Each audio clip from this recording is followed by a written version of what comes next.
I'm Tara, course creator at Take-Two. Before we begin, I'd like to acknowledge the traditional custodians of the lands on which this podcast was recorded, the Gadigal people of the Eora Nation. I'd also like to acknowledge our guest, Swapna Namboodiri, who works and lives on the lands of the Kaurna people. Plastic is everywhere. We hear about its environmental impact, but what if, instead of being a problem, it became a possibility? Imagine taking something as ordinary as a discarded plastic bottle, turning it into breathtaking art. That's exactly what today's guest, Swapna Namboodiri, does. An engineer turned artist, she transforms single-use plastics into stunning, nature-inspired sculptures, all without using heat.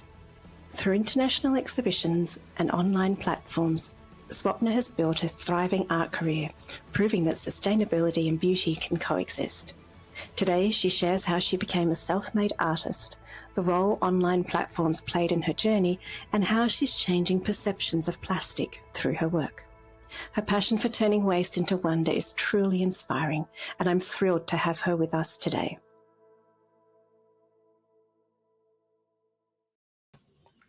Welcome. Swapna. Thank you so much. Oh my God, I'm getting goosebumps. Thank you so much for such a beautiful introduction. And I must welcome everyone who's watching Friday Feature Artist on a Thursday or Friday or listening in the future. Welcome everyone, and please, if you've got questions or you want to tell us where you're tuning in from, we always love to hear where our listeners and viewers are from. So yes, please let us know. Now, we've spoken a couple of times before this, but yes, I think I conveyed how thrilled I was when you said yes, because I've been admiring what you do on Instagram. I mean, what you do, but obviously I saw it on Instagram. And I encourage everybody to definitely visit your account because you're so generous in what you share. And I mean, as we'll be talking about, so I guess before we get started, can you describe what you do for someone who's not familiar with your current work? So what is it you create and what material do you work with? Oh, thank you, Tara. I'm also equally excited to be here and sharing all about my works. Yes, about my works, I do create 2D and 3D sculptural artworks, mostly using found and discarded material, primarily single-use plastics. And I just hand cut them, carve them. Mostly I prefer to start with one basic shape and then make multiple repetitive patterns with that and just assemble it together to form just one single piece. So that would be my process in a single line, just assembling repetitive patterns. Again, I get inspiration from all the patterns around me. So sometimes I combine different structures as well, but mostly it is heavily textured and organic shapes. Wow, I love that. And when we were talking a few times, the word texture does keep coming up. Now, I'm just going to let you know that we've got people, I think Eva's in Europe, hi Del, and I know that you two, Swapna, have many followers, so I'm hoping that some of them are joining in. So yes, plenty of people tuning in. So yes, I'm hoping that if you have any questions and things that we'll be able to answer those. So back to, I guess, describing or showing what the kind of work that you do. So you made the transition from engineer to sculptor, to an artist. Yes. What helped give you confidence to do this? Oh, that's a wonderful question. I think that I was never confident initially, but right now when I'm speaking about my artwork, I'm pretty confident and pretty happy and content with what I'm able to do right now. But the journey was not like that, especially switching from a very well-paid, well-established career, starting as a software engineer, and to just shift that path. And it was never easy. But then I got this I firmly believed that if I could do work as an engineer for almost 6 years, even though I didn't enjoy that, I will be able to make it in an art field because I'm just purely passionate about what I was doing. And I was so curious to learn every day. Only thing was lacking the professional training or the validation, at least in the initial phase, which Mm-hmm. I got through the consistent practice. And I don't know, somehow this inside gut just told me to just keep going, and confidence just started building up in the Yeah. journey, I'd say. I love Yes. that, that passion and that drive. Yeah. And I guess I'm curious to know, what were your creative interests while you were doing the day job? Were there other creative things that you were working on the side?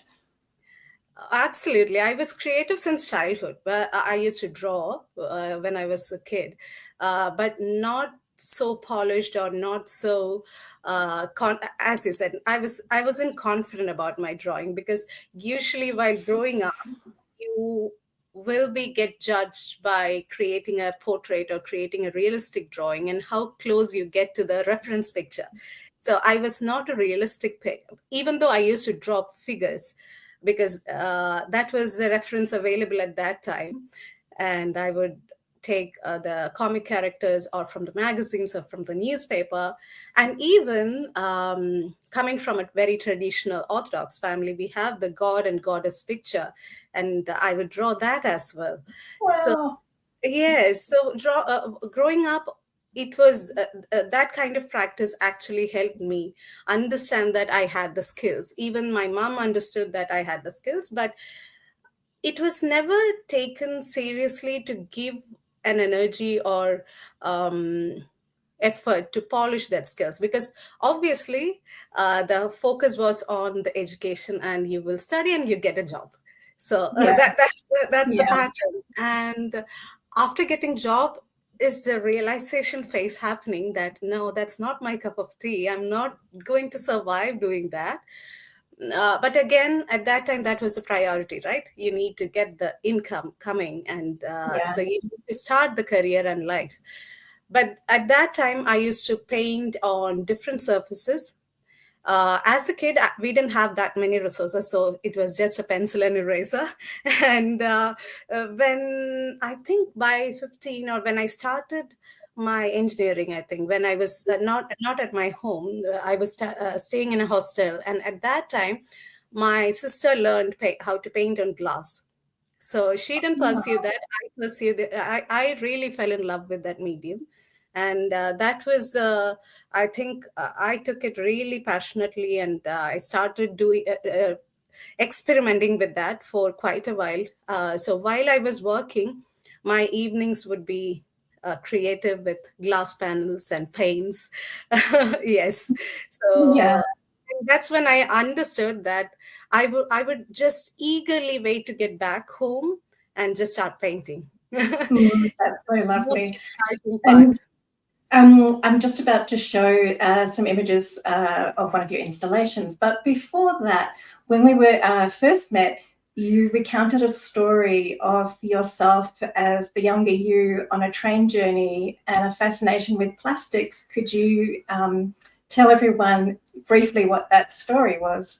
Oh, that's a lovely memory that I still have. I think when we spoke at that, and that was first time that I recollected that one, and I was Oh, amazed to see that it's still inside me because uh, while I was child, we used to. I come from Kerala, that is the southern part of India, and Kerala itself has different villages, that's districts. So my mom and dad was staying in a village which is 8 hours train journey from their native place.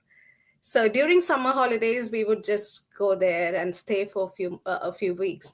So that was the usual summer holidays be like. We would go to their native place, and it would be a long 8 hours journey. And I'm talking about maybe 30 years back. wow. So at that time, we didn't have train reservations or anything, and you can expect a really packed train on a summer day. Oh my So goodness. so it will be, you would struggle to get a free seat at that time. And we would pack our lunch. So there is a station exactly in the middle of the journey that will be after 4 hours. And after that, we would somehow squeeze in and manage to get seats. And that is the time when the family could relax, and we would maybe buy a cup of coffee or tea, and we would have that. And after that, we have this cup with us, plastic cup that is left. And my mom would try to, even though we pack this comic books with us to engage and read in the journey, but my mom once showed me how to tear, because it is very thin plastic, just you could squeeze and discard that. You cannot reuse that. Yeah, she showed me just to tear it and just show it outside of the window. So when the train moves, you could just see and enjoy how beautifully this Wow. feather-like plastic just flow by the wind. And I have this beautiful memory, and I would just sit and relax until we reach the destination. Yeah, I love that. And I'm sure we've mentioned this before, but there's always that moment in someone's childhood that is that little tiny spark that later on can lead to perhaps something in their adult creative journey. So I think that's so nice. Anyway, that was lovely to share. Now, for those that are listening, I'm now showing a installation of, Yes. well, describe this, Swapna. Where is this and how did it come to be? Oh, that's kind of a milestone project for me, certainly. That's Fool's Paradise. It was a huge installation for me. And I never thought I would be able to make it like this until it is there, it is done. So Wow. it was created back in Doha, Qatar, while I was living there. And I was accompanied by one of my artist friends. So actually, the project came to him asking for an installation where they wanted the oasis inspired landscapes to be placed, but created using single use plastics. So, since he was a paper artist, he approached me asking if you would be interested. And we didn't have that much time. We had 3 weeks' time to Oh, squeeze that much. Yes, that was a scale of, I think, 7 meter by 7 or 8 meter by, I don't know. Yes, it was a really huge room. It was created as part of the launch of a sustainable brand. Uh, it was a sustainable clothing brand, and mhm. this was a room filled with that installation. They had multiple installations as well using fabric and all. So this was the front portion of it, and people could walk through the oasis. So that was the Oh, concept. Yeah, and since it was the first time creating that scale of an installation, we had to do the planning, even though I had few materials with me readily to get started, because I have the whole rack of plastics available. Since we didn't have that much time, we decided to stick on to the green bottles initially. Yes, all of them. So we put a call out on our social medias to collect the bottles. And according to the initial plan, we started, and within, I think, 2 weeks, we had the initial quantity of textures or the patterns ready, and we went to the site. Unfortunately, that was still during the COVID period, not the first wave. After the first wave, when there was uh, still the beginning of the second phase, I would say, and we had restrictions to go and get that place. But we managed to go for the first installation, and that is when we realized that whatever we had would hardly fit in the half of the portion, and we hardly have any time to create more. Uh, for, Fortunately, by that time, I was comfortable cutting all the patterns, and just we know the process, how to go about it. mm. And it became like an automated process to create everything. And we have the design ready. We know how many we want. So we made a list of how many palm trees we need, how many banana trees. Ah, Yes. how many flowers we need, and all those numbers were ready. And then it was within next 1 week, I think rest of the half was made, and we took 2 days to install it. And yes, that's Wow, ready. that's incredible. Now, when I was first looking at something like that, I was thinking, oh, well, the fact that you're an engineer surely helped. But then you just said software. So maybe. It's coding. It's coding. So you But can't copy and paste the number to make more. You just oh have to my make it. God. Yes, it's but sometimes the problem solving and the aptitude part of it just helps. Yes, So yes. I I think still it's love, that sort of brain, the puzzle, yeah, like this is the I problem. still love puzzles. So that helps. Yeah. Yeah, that's incredible. So then, so I think you just answered, like I know we're going to get to some of the other images where it's more obvious that you color the plastic, but I think in the plastic forest, you said the bottles were green to start. Yeah. So that But would few make, of the textures for the flowers and for the hanging part, we had to use colors. But ah, mostly for the green, we try to stick on to the green bottles. And yes. Mhm. yeah. And before we went on air, I was saying that your work to me is, it's so sophisticated as well, and it has that ability to go from the natural plastic and then the colored. And now I'm just going to show this image where it looks like the plastic is in its original state. Yes. Could you describe these coral circular sculptural pieces and where they are and how they came about? Oh, that's again a close to heart work for me, because it was really special. And it didn't start like that. There were two pieces that I had listed on one of the online galleries. And one of the art collectors from the Al Fadan group in Doha, Qatar, they are a big group there, and they have their own private art collection, and they collect the artwork for many of their properties, and they have huge, brilliant collection of artworks from artists around the world. So the collector found my work on the online gallery, and she was surprised to see that I live in Qatar, because usually in Qatar we see more artworks that is focused on the landscape and the culture in that geographical area. So she was surprised to see something like this, and then contacted me directly, and then we started working from there. So these two, the first two pieces, I already had, and she wanted me to take inspiration from there and create all the six pieces that would go on one of their properties in the Kempinski, the Pearl. So, and I went to see the location. I went to see the location, and oh my God, I could just visualize those artworks sitting in that black background. And it took a couple of weeks or a month. I think I had a month to come up with the whole six artworks. Yeah, so Yes. beautiful. And I guess they almost kind of look like folded petals or Yeah. like kind of really thin pancakes. Or I think petals Yes.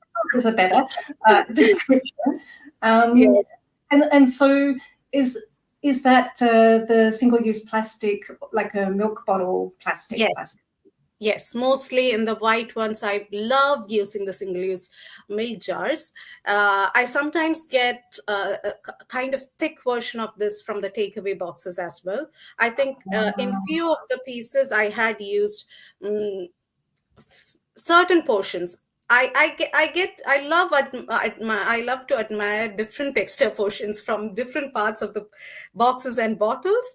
So in few of the pieces I had portions of takeaway boxes as well, and in certain pieces I had golden highlights, but it's not quite evident on the photos. But yes, and Yeah. And so then we've gone to another image now, which yes, equally the color palette and the composition, even though these are all 3D organic pieces ranging from ferns to florals to like almost like a lichen under a yes, microscope because they kind of yes, look large. So I guess what I was going to ask was, you initially worked with glass and canvas. Oh no, I was going to ask you that was a question, but Yes, how you colour the plastic. That's what I was going to ask. right. And are you able to tell us? Yeah, sure. Uh, I so that's again, I love experimenting on a daily basis. I love experimenting with different textures and colors and patterns. Um, the initial what would I say? The initial transition from glass to plastic itself was out of my curiosity. I just wanted to try how it would work on this plain surface, which looked just like glass. And Mm, there had been many failed attempts, and I would just work on it again. And adding multiple layers would give me magical textures. So that was the learning journey on painting on plastics. I would sometimes sand the surface. How it all depends on what effect that I'm looking for. Sometimes I might not have any clear picture in mind, so it would be just purely experiments. So in this artwork that you had shown, it just came together. I didn't start to just make the large work. So I had few textures that came together, and then I added the work that I already had. For example, the bottom portions of the bottles, which look like the succulents, I already had that lying in front of me. Um, it was just out of curiosity that I made that pattern, but I didn't know how it would fit in uh, another artwork, and I wanted to try on this one, which really worked. And again, the green lichens that you're seeing, it was part of another collection altogether. And when I was putting all this composition together, I thought, no, this would fit in here. So it was bits and parts from other works that would come together sometimes. yeah, I love And that. And like the kind of like a capsicum or a pepper, yeah, you said it's the bottom of the bottle right. upside down. So the piece must be quite big, because those bottom of the bottles, like, so it must be a reasonable size, that You piece. mean, Oh no, the you, whole piece. Yeah. yeah, this was a large one. It was more Oh, than a meter. Yes, it was a large piece. yeah, yeah. And so going back to the color, I've got a picture here of you painting. So what kind of paint are you painting the plastic with? This one particularly has that translucency. So obviously, I'm using glass colors here. And Wow. yeah, glass colors, again, when you apply with with brush or sponge, or just pouring it all three types will give different types of pattern, different types of finish to this. So this one has pure gloss finish. So I'm just it's a painstaking process. You just try to dip each plastic piece. I just try to dip with toothpick or with the bottom of the brush. So if I use a brush, you might get that brush stroke visible in the Yeah, pattern. Sometimes yeah, sometimes I want that, sometimes I do not want that. yeah, And I try to dab with sponge as well, which creates a beautiful effect, but I didn't want that. So it's always playing with yeah. that color. Yes, I'm glad that you're laughing there where you say painstaking, because Oh my God. the amount of work and like repetition that goes Yes, on in your pieces. yes. But yeah, just going back to that. So like you say, they have a glass finish, but are they just plastic bottles to begin with, or? Yes.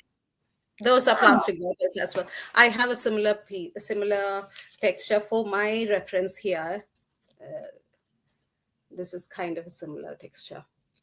wow, Yeah. So these are the clear plastics. yes, Yes. And certain bottles, especially the thick Coke bottles or the soft drink bottles, has quite thick curved surface which comes in plane. So I could just stand there and as we were saying in the supermarket, I could just Yeah. browse through and see, okay, this one has more plain surface, this one doesn't have. I could just stack it. Uh, if I'm planning to just cut them and sort it properly, I can just show you how much plain textures and how much textured surface I have with just from the normal day, everyday plastics that we all Mm, come across. mm, mm. Oh my goodness, so many questions, so many images. But I suppose, I think when we met firstly, one of the things I had to say to you was, like, do you have a list of suppliers? Like, are people dropping off all their bottles on your doorstep, and then do you have to clean them? I mean, are you looking for more bottles, or now do you have like a community? How do you go about sourcing your materials? Oh, that's a wonderful question, actually. I'm glad you asked that. I always have surplus. I wouldn't say surplus because when it comes to larger installation, we never know it's sufficient or not. But I'm glad people are interested to donate the bottles, and I kindly request them to just clean and give it to me, so one task is less for me, but mostly they are kind enough and thoughtful to just clean and hand it over. Back in Doha, I had a good community of people, and they would just drive a long way. They would stock it for maybe 1 month, or once in 2 weeks they would pass by and drop it at my doorstep. Yeah. Here I have started building that community because that actually helps. And one of the person that was collecting bottles at that time, actually that sentence stays with me even now, because she said, when we started collecting the bottles for you, only then we realized this much plastics we are using on a Yeah. day-to-day basis. Because within a week or within 2 weeks, the whole bag is filled with plastics. Otherwise, we do not realize how much it comes and goes. The discarding part just happens organically, and we never know where it is ending up.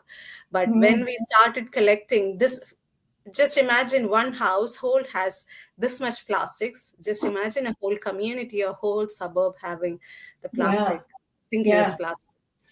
Yeah, I So remember the years I was commuting and the bus stop was opposite the corner shop, and you would just see like mothers and fathers every morning going to get the bread and the milk, the bread and the milk, the bread and the milk. And so, yeah, you just imagine how many yes, bottles households go through.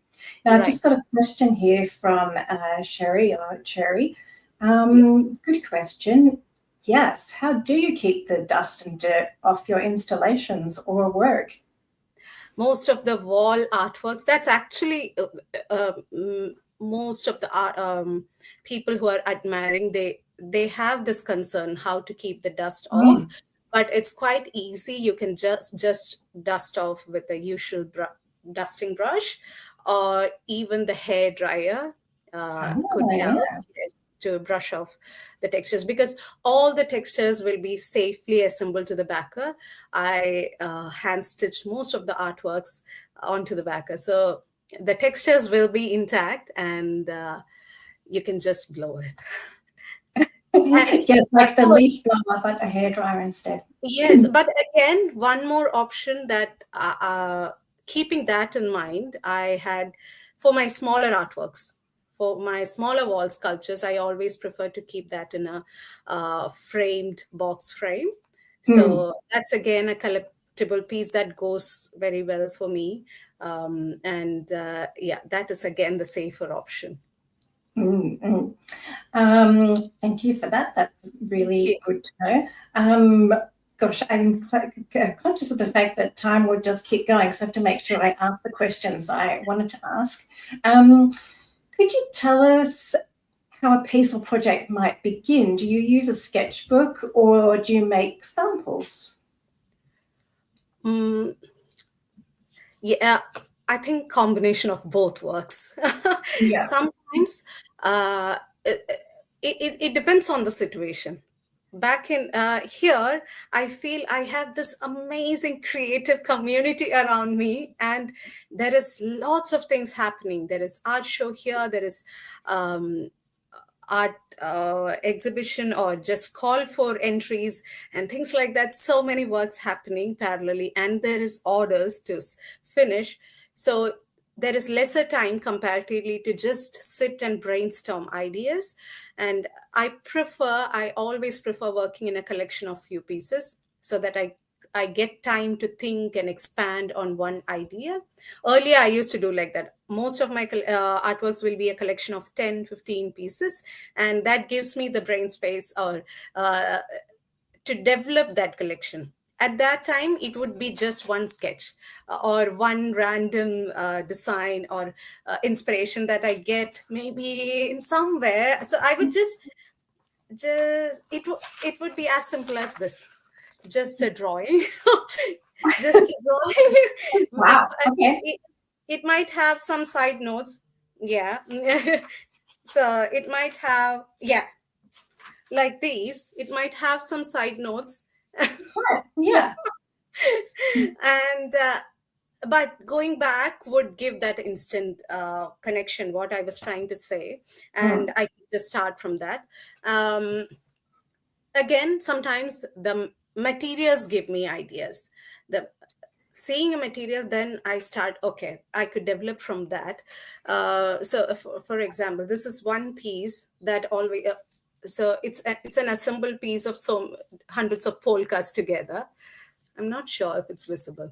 Yeah. Yeah. So That's great. just saying that, I could just play with it in different ways. I could place it as a centerpiece and develop from there, or I could use multiple pieces in the same formation. So it's a combination of both. But I do prefer to have a sketchbook always with me, just to write something, or maybe just a curved line. Yeah. Yeah. I uh, love that. to look back. Yes. Now, Philly also asks the question that I was going to ask as well, which is, can you explain how you stitch or fix the plastics together, please, if you Of can? course. Thank you, Philly. Yeah. Even I try to experiment with fitting the plastic onto the canvas initially with super glues and different kind of adhesives. But um, as I said earlier, back in Doha, I used to ship the artworks from Qatar to US or the UK mostly at that time. And until I hear back from the collector, I will be so tensed just to hear that, okay, it reached safely.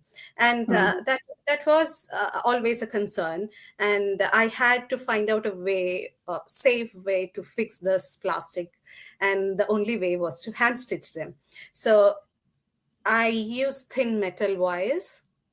So even for this, it has metal wire in between, if you could see. Wow.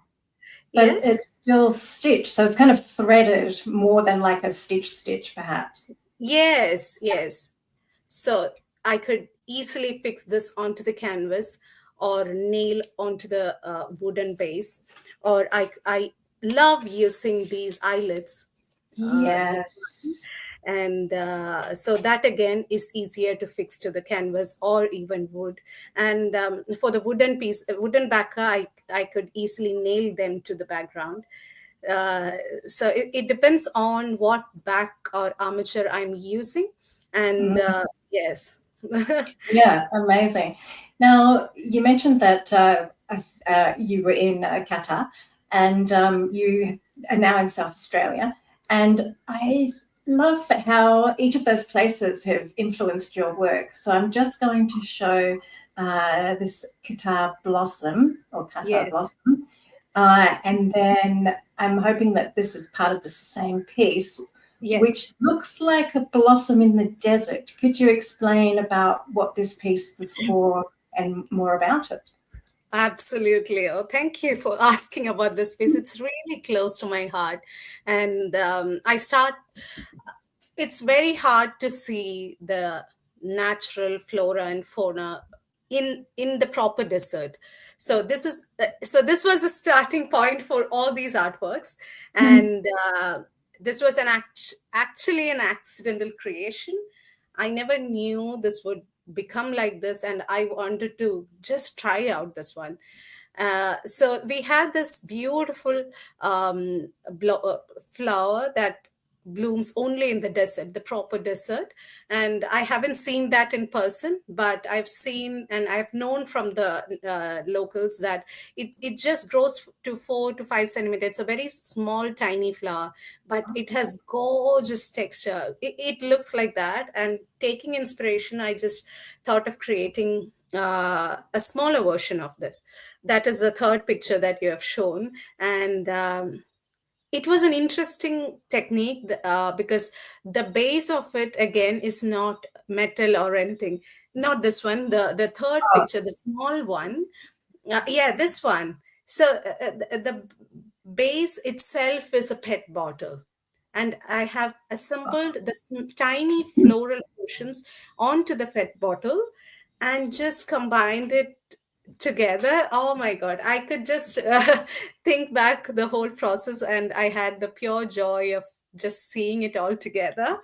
Yeah. And that was, I think, it got immediately collected when I listed online.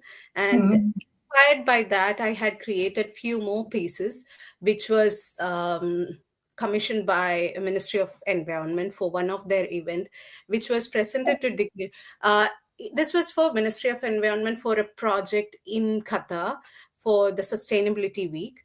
But inspired by the desert bloom, I had created few works, which was presented at COP27, which happened in 2022, I guess. That was in Cairo. I had this absolute honor to create few pieces inspired by that. So Wow. after this phase, I was approached to create an outdoor installation, uh, which was again in this gorgeous but extremely different to the landscape that we see here in Australia.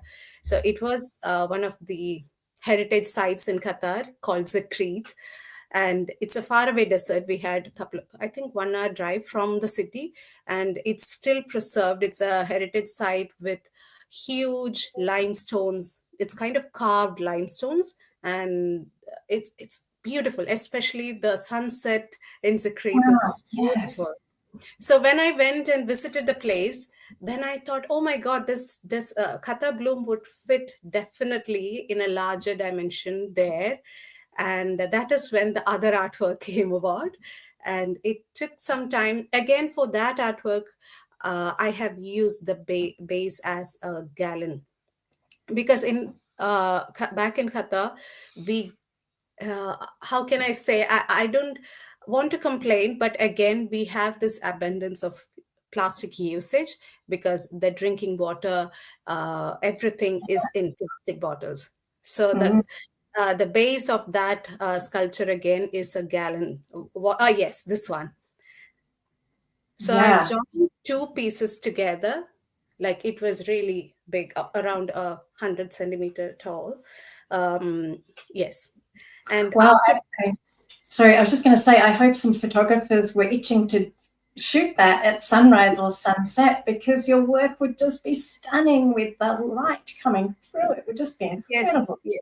Oh my God. At sunset, oh, I could see how I just stood back and I could just see how people are admiring that flower in that desert setup, because it Yeah. just felt that that flower belonged there in the desert.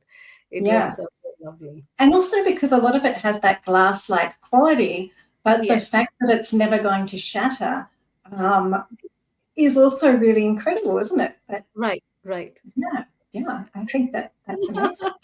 Um, yeah, I'm just checking my questions, but yes, Philly says thank you for that answer. That's great. Yes. Um, so yes, that will. Now that as you said, you've also been in Australia not that long, and so I'm just looking at this bloom in the hand, which I Yes, believe you have made, yes, yes. and then All the also this piece. yes. which is full of colour and looks like a bunch of Australian natives, really. So I guess what I wanted to ask you was, can you describe the experience of seeing this new environment with fresh eyes? What did you think when you landed in South Australia? Oh my God, I felt like it's absolutely a treat for my eyes, and I had been craving for that. And every day I would just stand here and take photos here, take photos, especially the greenery and the flowers I had been missing because back in Kerala we had this tropical landscape, and I was really close to nature while growing up because I was surrounded by lots of paddy fields. Especially my village, it's a place for the paddy fields. You will see gorgeous green textures at the time of harvest, and the wind would just flow and create this beautiful pattern. So and with the line of Western Ghats in one side. So it's again a contrast of textures. Here we have the plains and then mountains. So it's I and the greenery. I had been missing that for quite some time. So when we landed here, I felt home, and it would. Oh, Oh yes, and the first picture that you showed, Ixora Bloom, that was created back while I was in Doha itself, but it was really close to my heart because the flower holds a really special place. That is one special flower that we use in our uh, puja. That means the traditional offerings for God and goddess. So it plays a very important role in my heart. And yes, and also that lives in one of my friend's house now. So wow. it's really special. And the next one is yeah, oh my God. The first piece or the first texture that I created after coming here is obviously the gum flowers. I've already made many gum flower textures, and I still admire its beauty. Uh, we have this ground nearby, and I could just admire the beauty every day. So this one came about last year during the Sala exhibition, South Australian Living Artists Festival, and I was approached by town of Walkerville to do this artwork as part of their Sala festival. And this was a concept that I submitted to create a kind of a bouquet arrangement with the Mm. native flowers created using single-use plastics. And I had to be there on the venue for a certain time to create the textures so that people could come and see me create. And then this was completed at my place and then gave it to them, to the council. Wow.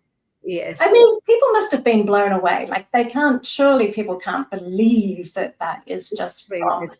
a milk Oh bottle my God. or water bottle or Yes. something. That's Oh my God. incredible. And I The just, east again, your combination of colours are just extraordinary. It's just amazing. few of the flowers in that has actually made me learn and experiment more on the formations of flowers, because Mm. just not single layers of plastic cut petal formation. I had to arrange them to create certain shapes. So it was a learning experience for me as well, and I was really happy to see how it all came together. Yeah. Yeah, that's amazing. And it sounds like the community has discovered you, and it sounds like a two-way thing. Like you're Absolutely. important to them, and they're important to you. And so, congratulations on being a finalist in this year's Wearable Art Festival. That's Yay. amazing. It's going to be held in August 2025. Right. Can you tell us about it? What is it? How did you enter? And what does it involve? Oh my God. Thank you for mentioning that. I'm really excited and looking forward for Yeah. that. Yes. I haven't, the whole creation process hasn't started yet, but I have started creating a clear idea about the textures that I'm going to use and everything. So it started like that had been in my bucket list before coming here, because I have seen, oh, this Instagram is a gorgeous platform. And one Let's of quote that. Swapna says, Instagram is a gorgeous platform. because one of the artists that I met, that I've known through Instagram, she's from Queensland, Dennis, and I've seen her participating in wearable art, I think a couple of years back. And at that time, I had no plans that I didn't know we were going to be in Australia. So, but I've seen her works. And when we came here, so I had been following Australian wearable art at that time. And even when they opened their call, I didn't notice that much because I didn't know it would happen so quickly. And I got a message from one of their I think coordinators saying the call is open, and if you're interested.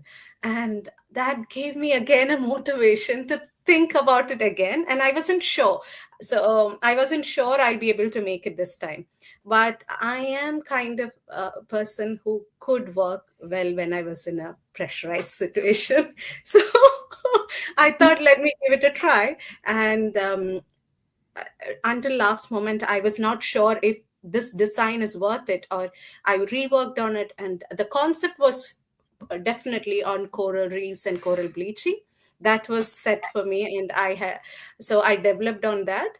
And I gave a few headshots of the textures that I'll be working on for them, for their reference as well. Okay. Yes. And also, I believe that in the world of wearable art, there's different categories. And so your category is? Trashion. Trashion. Yes. Yes. So I'm really. I do have some images here of various corals. One of them first is the ocean bloom one. So I just want to show that because it just has this amazing kind of translucency to it. It's almost like an exploded kind of anemone or something that's in space. Right. Yeah, just this, like the way that the light hits it, it kind of has this see-through but metallic quality, which is amazing. Yes. And then again, like this piece here shows the cutting, the power of the beautiful organic shapes that you cut. Right. Yeah, and so then I'm going into now you assembling a kind of coral structure. Yes. And again, I encourage people to visit your Instagram because you often share snippets and videos of your constructions. Process. Yes. So is this something that you would have sent to them for the coral? Not all of them, but I have. So the basic concept would be a combination of the colored corals and the bleached corals. Right. So how the transformation is happening and how it is getting bleached. So I'm hoping to have a combination of both, but I do have similar textures going on with different parts of clear bottles and the white ones as well. Yeah, incredible.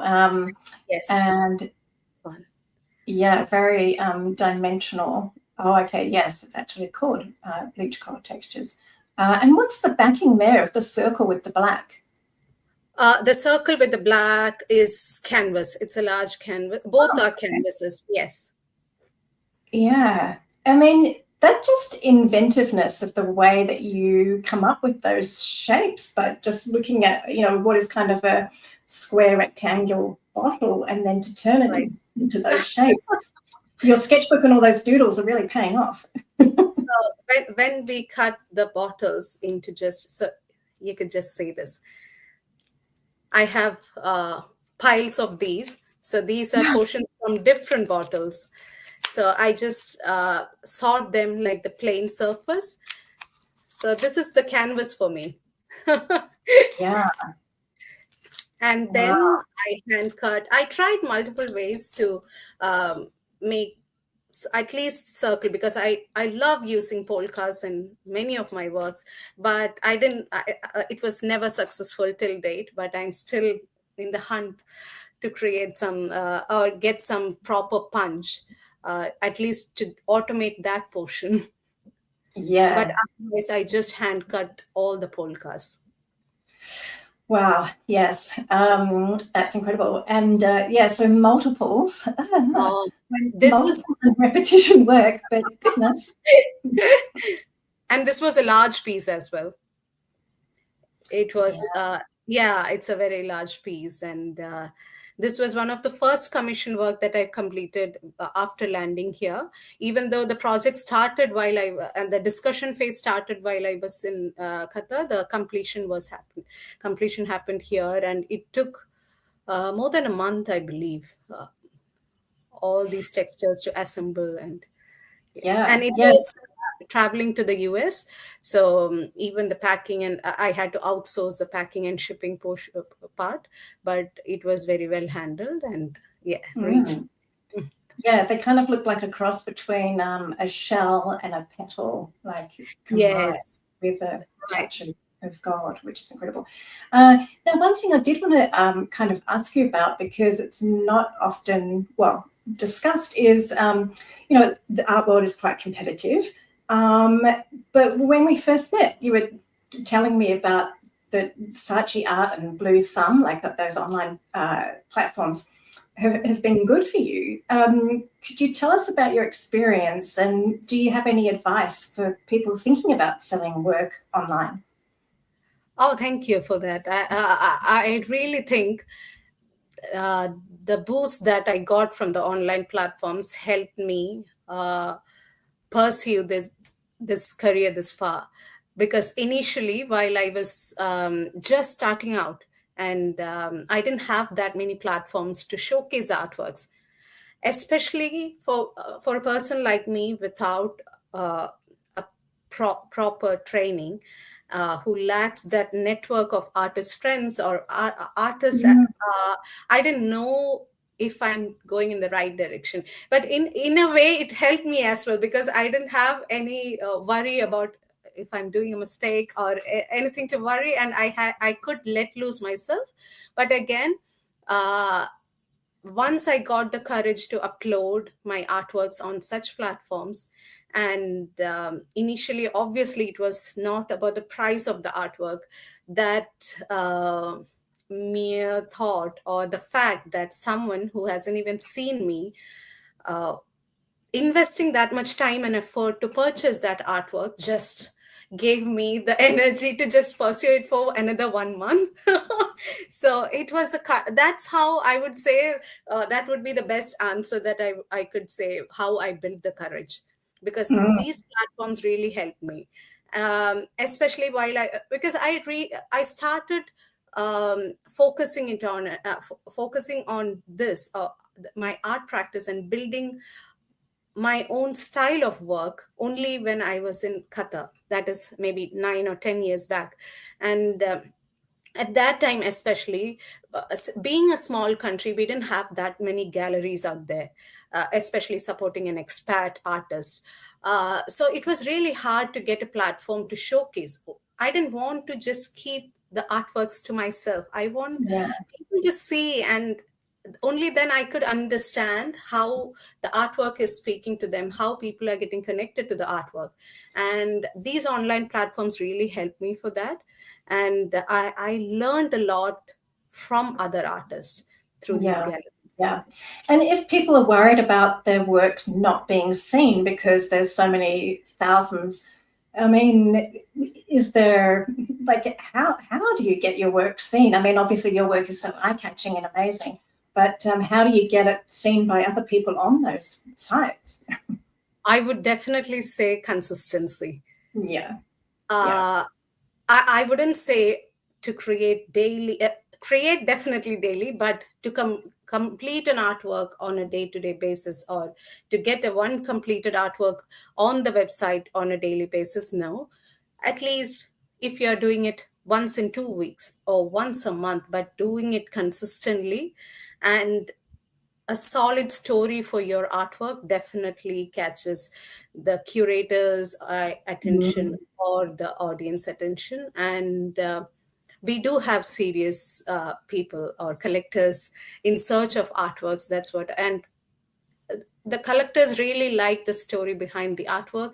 And especially in Saatchi art, for me, I had been featured in their multiple collections and in their catalogs. So that really helped um, to elevate or to reach in various destinations.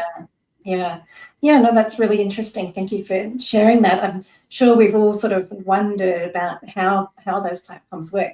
Now, Yes. Catherine has a comment. I'm sure many people are agreeing with the same thing. Yes, definitely a great way to use the power of art to change. I would love to mention Catherine is my close friend here in Adelaide, and I would call her mentor as well, because she just grabbed me from nowhere and gave me a platform to exhibit at Sala exhibition, and I could connect with a number of people after that. Thank you so much, Catherine. She's a gem. Thank you.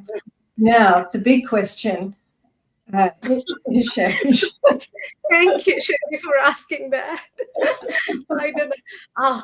My dream, my ultimate dream is that to have a huge independent studio. Right now, it's a very small room converted space that I'm currently working on.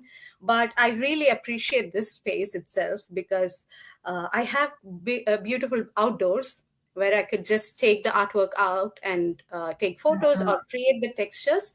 But most of the time, I'm on the floors of this room, so it's not really big.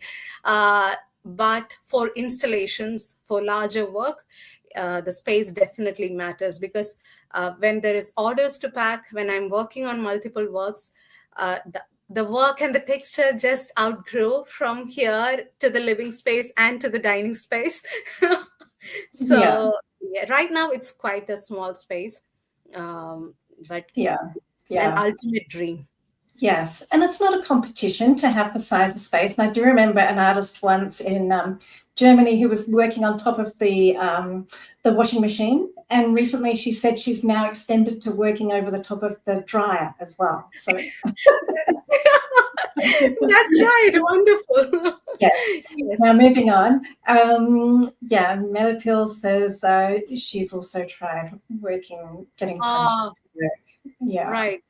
So maybe scissors. I could get the small punches done, like these punches, but it doesn't help me in creating the shapes, but it just gives me the holes. So yeah, I'm yet to discover something. And maybe like those laser cutting machines, but the plastic would have to be completely flat.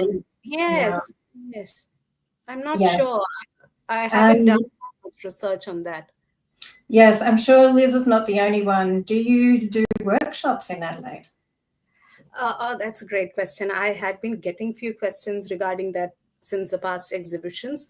I haven't started doing, but soon, that is next month, next month, I will be associating with the Burnside Council to do an installation plus a workshop.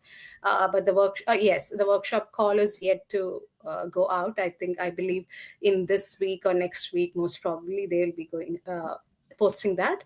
And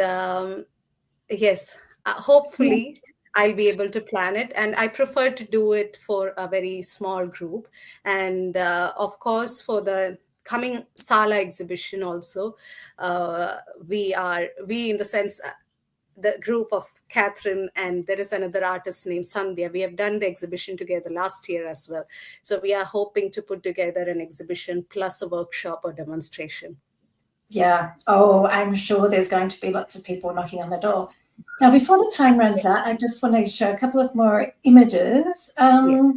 Because here in this image that I'm showing, it looks like you're also using the tops of the bottle. Can you tell us a bit more about this living wall installation? Absolutely. Oh, I love this, the organic shapes on this one.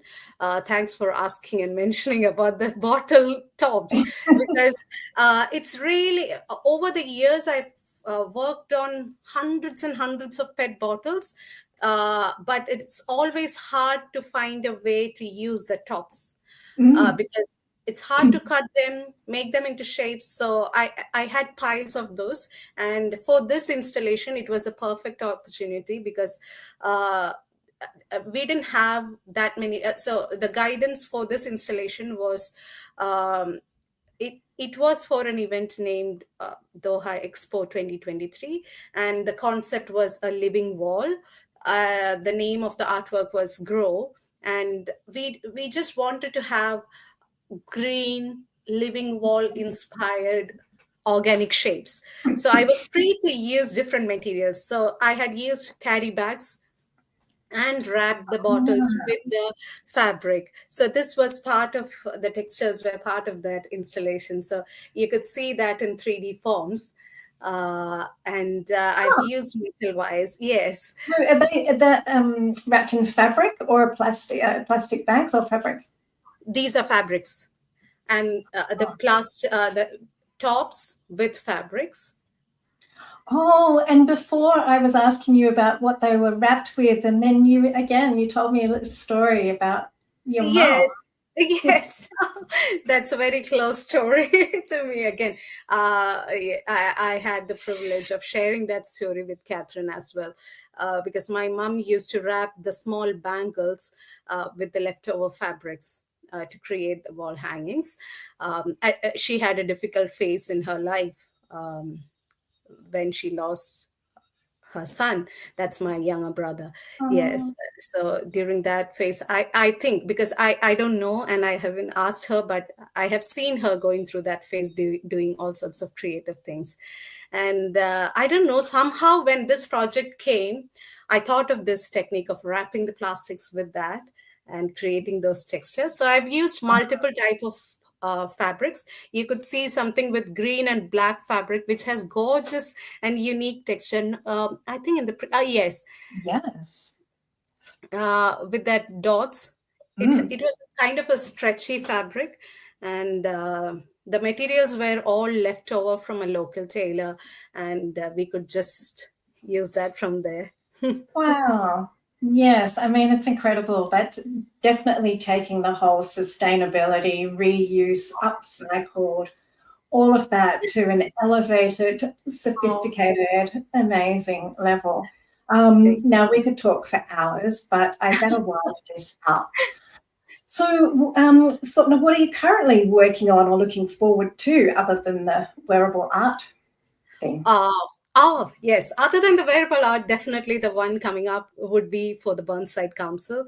It's an exciting opportunity again, because I had worked for them last year as well, and this one is going to be yet another interesting concept to create an installation on wall, and I'll be working together with a few, because the workshop will be part of the installation, and we'll be working towards the textures Ah, of the installation. And it will be live for the Environment Day that is happening in May. So that is yet another exciting project. And I am currently working on towards the completion of yet another commission work that will be going to Queensland. Yes, those are the wow. current projects that I'm working on. Amazing. And another fan, yes, always Yes, my inspiring. friend Sandhya. Oh, Sandhya, thank you, thank Sandhya. you. So now we're up to our rapid quick fire questions. So are you ready? Okay. Yes, let me think. Yeah. Now is your time to share your wisdom. Oh, Every artist must own. uh, own a curious mind, or I love that. yes, Yeah. yes, because yeah, I think that would just push us in exploring new things and learning new things on a day to day, because learning never stops, and then that just helps us polish our skills and polish our knowledge, uh, working on our skills, everything. So being curious and openness to get more ideas, yeah, that helps, I think. Wonderful. Every artist must believe. Definitely their uniqueness or their own voice, uh, their own vision for their art practice.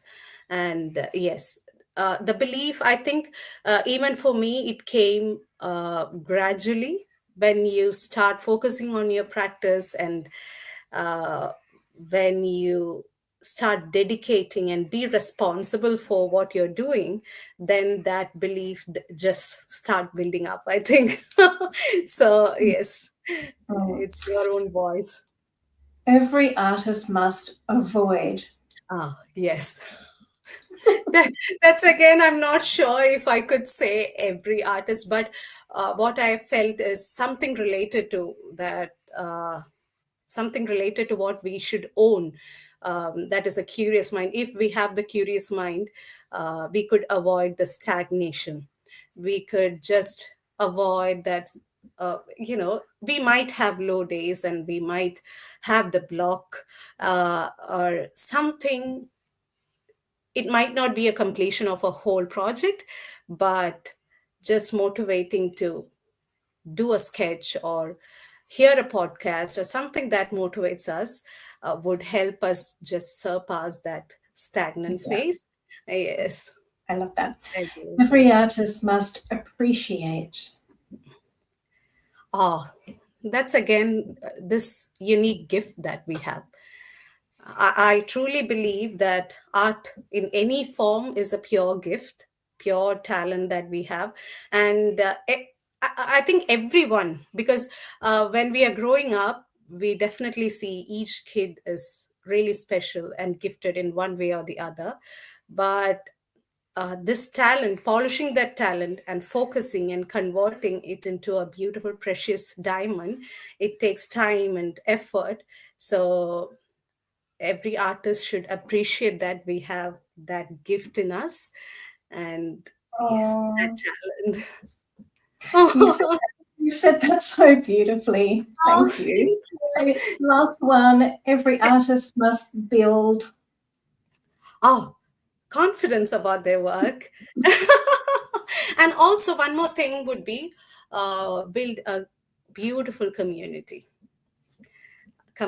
of other artists, and not just artists, community of people who just support you, uplift you, motivate you. And that could include artists, collectors, well-wishers, everyone. So this uh, and now when I look back, I think it's correlated, because when you have confidence, you have uh, if you have the courage to talk about your artwork, and you could just build that community, or you could somebody else could relate to that artwork, or somebody else could relate to the story of your work, and that could help in building the community as well. Well, your community are so lucky to have you. You Oh, are a gift to Adelaide, and yes. I'm so glad, I'm so honored, I would say, to be able to share my work about my Yes, and I'm sure we're going to see lots more of your work in so many places in the future.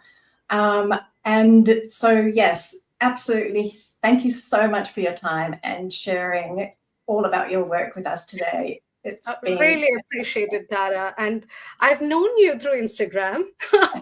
So I still cannot believe that when I got the email from, oh my God, Tara, I have seen her. I heard her voice. I couldn't oh, believe. shucks. So thank you so much for your wonderful questions. I really, it was absolutely a pleasure thinking about it, recollecting so many milestones, and it just motivates me again to keep Yeah, going. no, it was lovely. And yes, we could easily talk for longer. But also, thank you so much to everyone who's joined in live today. And I hope this episode has you looking at plastic in a whole new way, and that you have also enjoyed the conversation.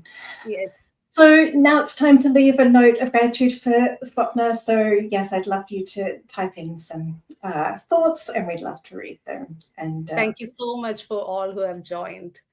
Oh, thank Yes. you. Really appreciate Yes. it. Until next time, keep creating and sharing your stories with the world, everyone. And we'll see you next time for another Friday Feature Artist. Let me Thank play you. my outro. Where is it here? Thank you.